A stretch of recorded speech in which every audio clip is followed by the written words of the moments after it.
పహల్గామ్ ఉగ్రదాడి తదనంతర పరిణామాలతో ముష్కరులపై ఉక్కుపాదం మోపింది కేంద్రం. ఉగ్రవాదాన్ని అంతం చేసే వరకు పోరాటం సాగిస్తామని కేంద్రం చెబుతుంటే పీఓకేను ఆక్రమించాలంటున్నారు ఎంపీ అసదుద్దీన్. మరోవైపు అధునాతన తేలికపాటి హెలికాప్టర్ ధ్రువ్ కార్యకలాపాలను పునరుద్ధరించేందుకు ప్రభుత్వం అనుమతిచ్చింది.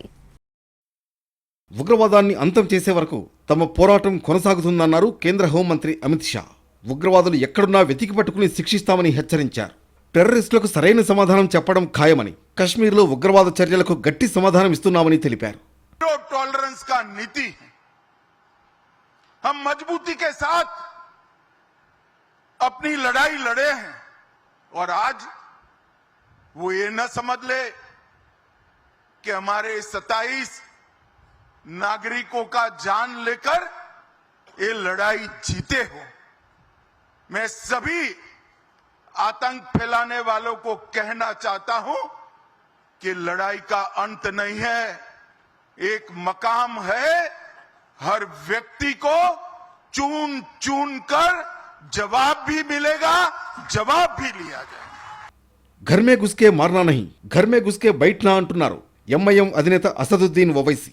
ఈసారి పాకిస్తాన్పై దాడి చేసి ఆ ప్రాంతాన్ని ఆక్రమించుకోవాలని డిమాండ్ చేశారు. బీజేపీ నేతలు పాకిస్తాన్లోకి వెళ్లి దాడులు చేస్తామని చెబుతారని, ఈసారి మాత్రం పాక్ ఆక్రమిత ప్రాంతాన్ని స్వాధీనం చేసుకోవాలని అన్నారు. ప్రతిపక్షాలన్నీ మోడీ ప్రభుత్వానికి అండగా ఉంటాయన్నారు ఓవైసీ.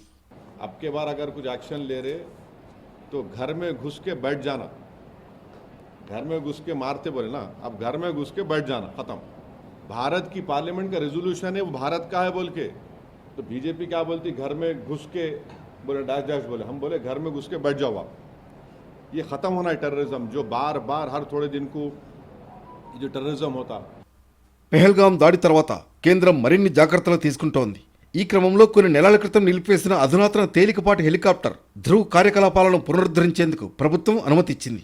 ఆర్మీ, ఎయిర్ ఫోర్సుల్లో వాటికి గ్రీన్ సిగ్నల్ ఇచ్చినప్పటికీ నౌకాదళంలో ఉన్న ఈ హెలికాప్టర్లకు మాత్రం అనుమతి ఇవ్వలేదని తెలిసింది.